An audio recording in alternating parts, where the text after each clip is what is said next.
Friends, this is episode 5. In the first 4 episodes, I concentrated on sentence and what occur in the sentence. Groups, phrase, words. Now I am going to talk about words and the way they are identified. The common term used is parts of speech. The another word for it is word classes of words. I am going to mainly draw on my own book, A Handbook of English Grammar, published by MSCO. Some examples I will also take from A Handbook of English Usage.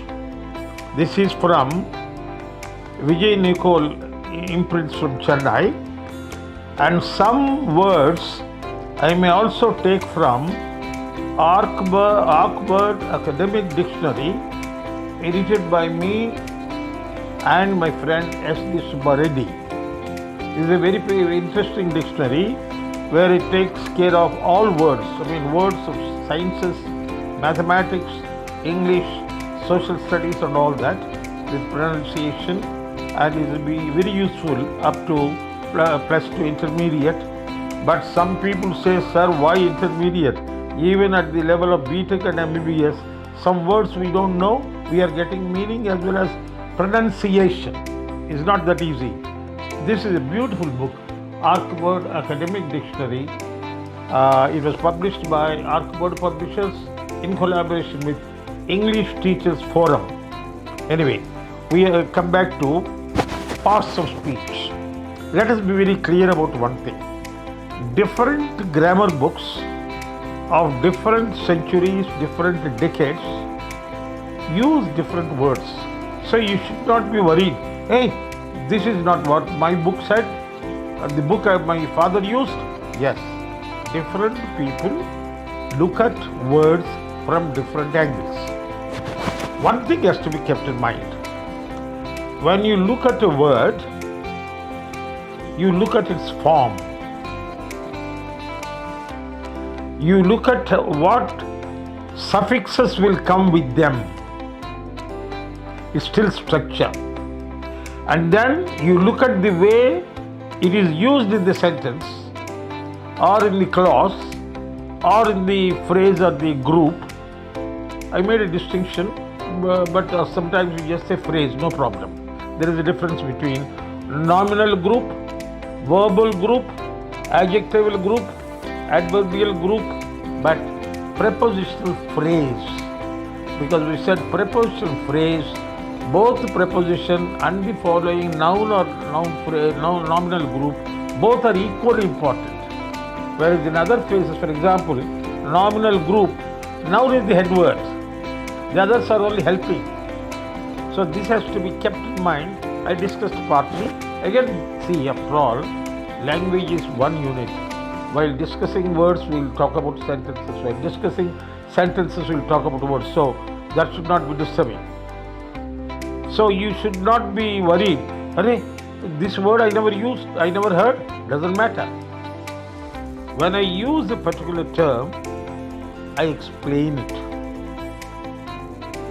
This explanation, or some people write explication, is important in a book. And while giving a lecture for either YouTube or for some other purpose, there has to be the one who is talking about it has to make it very clear. Now, whether you call it parts of speech or word classes, you may say, sir, 200 years ago they called only parts of speech. Doesn't matter. Things change. And then different people may use different terms. That also should not disturb you. You have to see whether I define the term as it occurs in my lecture. Then only it becomes self-sufficient. What are the word classes or parts of speech I use here? there are 11 terms I'm using. Nouns, pronouns, verbs, determiners, numerals, adjectives, adverbs, intensifiers, prepositions, conjunctions, interjections. I am speaking so slowly, A, to make it clear, B, also if someone is jotting down, he has time to write down. Because I don't have a blackboard to write and might be some other lecture's time. By then I will be able to write something and show you. But then I repeat, nouns, pronouns, verbs, determiners, numerals, adjectives, adverbs, intensifiers, prepositions, conjunctions and interjections. 11. This classification is on the basis of form, I've already mentioned, function, how the word occurs in the group or phrase or in the sentence, and the meaning. The analysis or the terms I use may be different from other books. That should not disturb you. When you read those books, they may use different terms, for terms different from what I have used. That also should not disturb. Only thing is, those books should be explaining what they use. I should be explaining what I use. What is a noun? A noun indicates a name of a place, a person, a thing, an idea, a quality or quantity. For example, if someone says goodness is a noun, what is it doing? It is giving the name of a quality. Heaviness is a noun. Of course, you can see it is coming from heavy, like goodness came from good. Heavy is referring to a quality. Heaviness is a noun. So, all these things, for example, Sujit Singh, Mary Kuti, Nagpur, sympathy. See this? Sujit Singh, Mary Kuti, Nagpur are names of places and people. Sympathy, quality. Violin, instrument.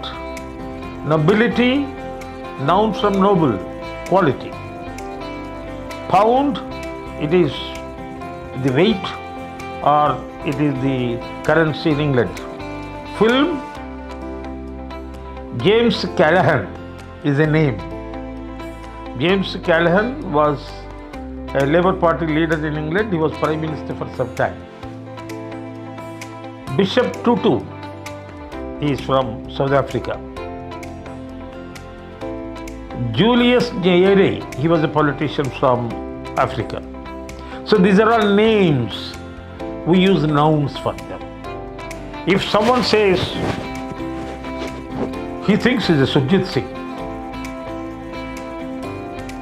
he thinks he is a Sujit Singh means he is a person like Sujit Singh. So those things we will discuss later. These are names. Names will not have plurals. But there is a place called Atmakor. It is there in Nellore district. It is there in Warangal district. It is there in Kurnool district. Then we will say, well, what can I do? There are 3 Atmakors. Rabbi, Atmakor is a name, you are pluralizing. Yes, it is an exception. I mean, it is a special use of the word. This list of examples shows that here we are looking at the noun in terms of its referential value. It is the name of a person, a thing, a quality, etc.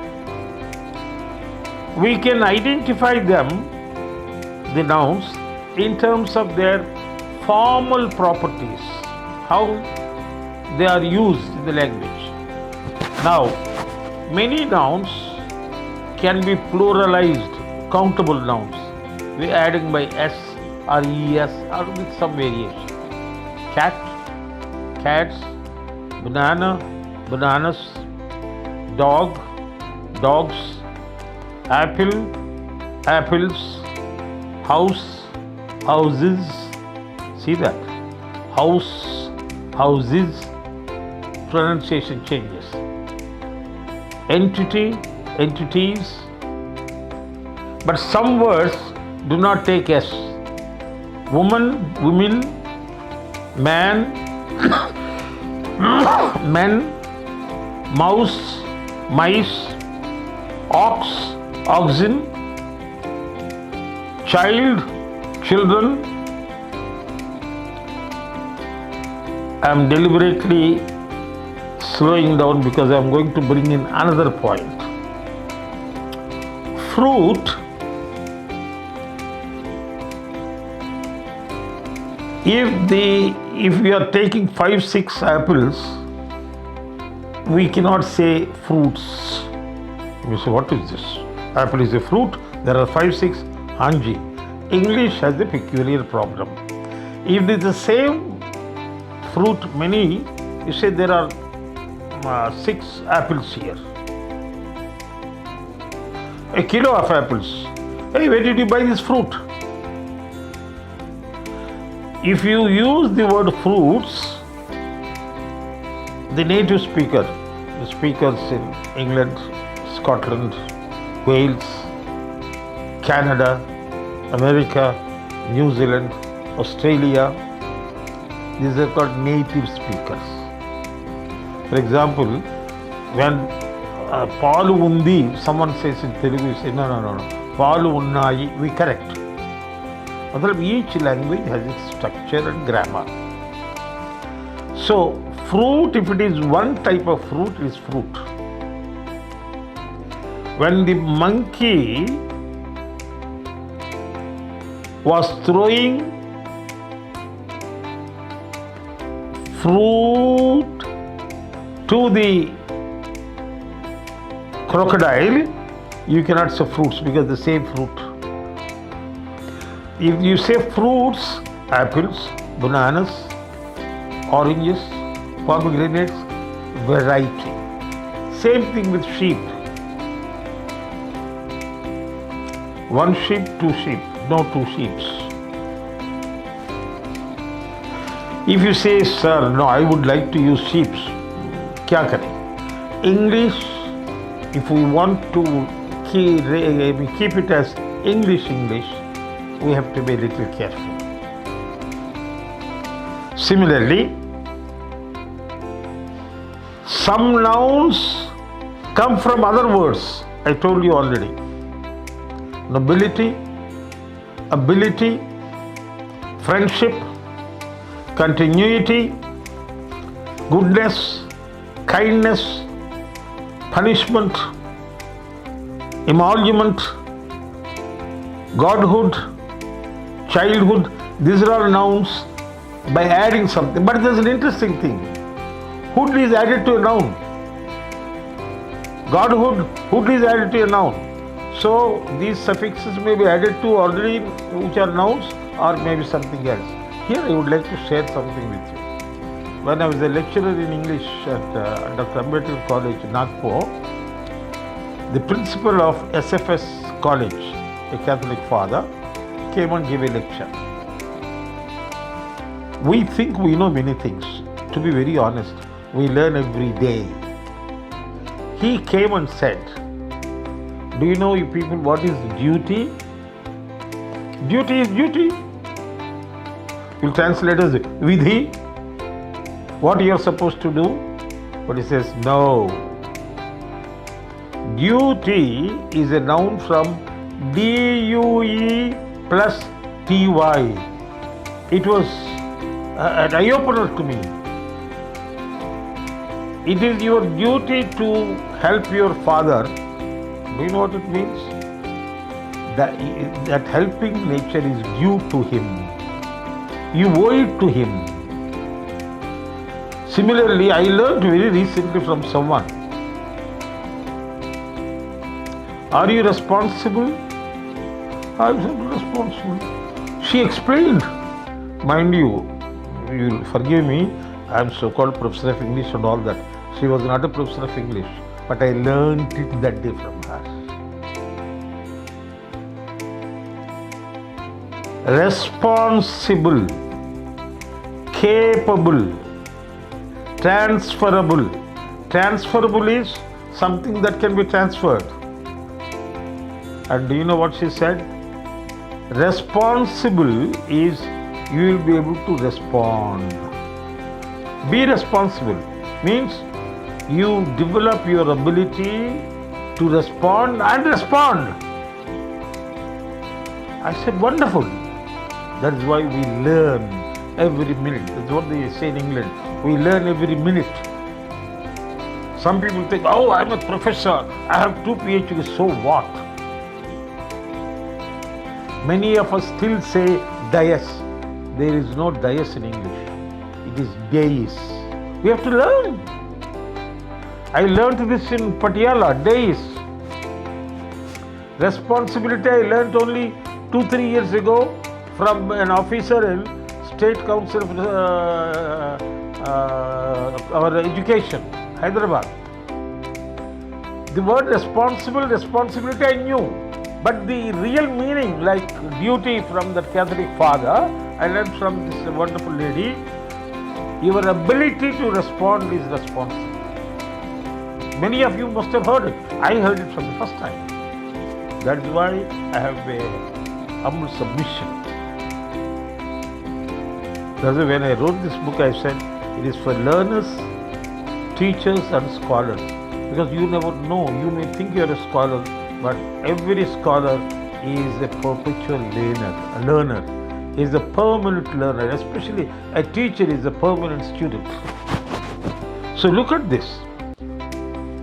Anyhow, punish is a verb, punishment is noun, but God is noun, Godhood is noun. You know this. G with capital is primary God, only one.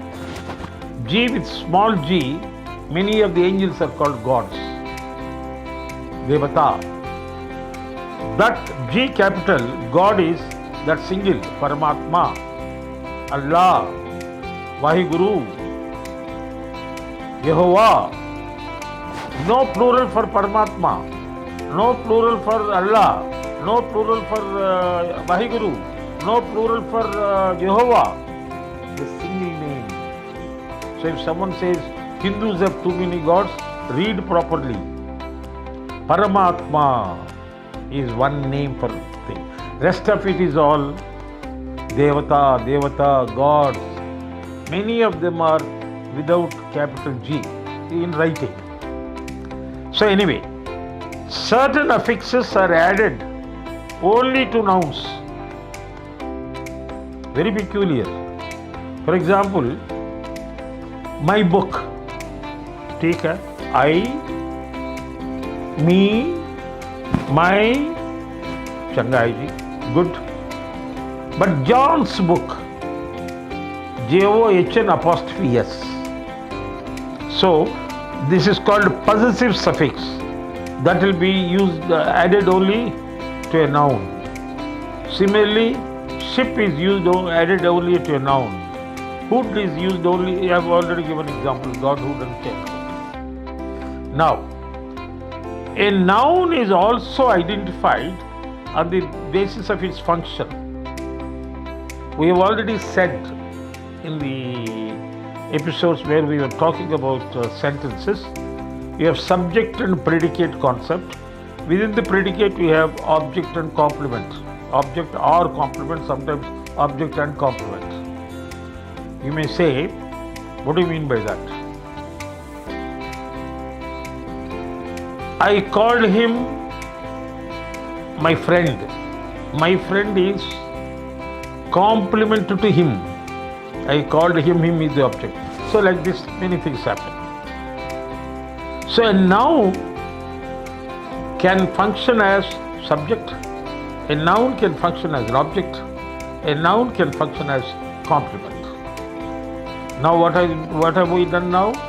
We have talked about noun in terms of its meaning, in terms of its a suffix etc. that it takes, and in terms of its function. I'll give you just 2-3 more examples and close the episode, because we wanted to have a small episode so that you're not overburdened. So you can think over what you have learned. Dr. Kalam is a good scientist. Dr. Kalam is a great person. Dr. Kalam is subject. A good scientist or a great person is complement, not object. The president appointed him a minister. The president is subject, appointed verb, him is pronoun but object, a minister is complement. She slapped her husband. Her husband is the object. I gave her some money. I, subject, her, object, some money is also object. That her is receiving object is called indirect object. The object really changing hands is some money, so it is called direct object. So noun, later I'll say nominal group is the real thing that functions as subject, complement, indirect object, direct object. Thank you.